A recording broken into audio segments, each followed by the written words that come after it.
మన చేతులు కట్టబడ్డాయి. ఆయన చేతులు సిలువకు విప్పబడ్డాయి. మన బంధం, ఆయన త్యాగం, మన అశక్తత, ఆయన సమర్పణ, మన స్థితి.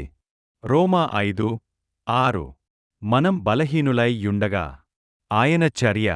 1 పేతురు 2:24. మన పాపములను తన శరీరమందు సిలువమీద భరించాడు. ప్రేమ పరిమాణం.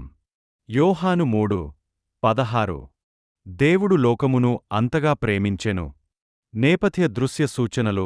బంధం సిలువ. మన చేతులు కట్టబడ్డాయి. పాపం మమ్మల్ని బంధించింది. విడిపించుకోలేని స్థితి.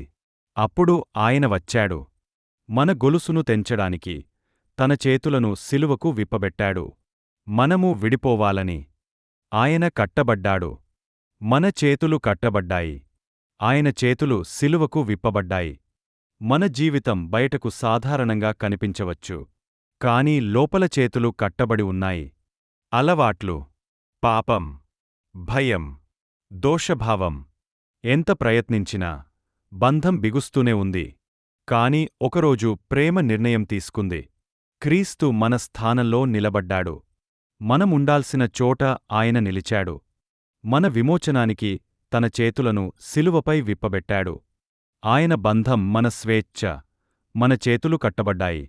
ఆయన చేతులు సిలువకు విప్పబడ్డాయా?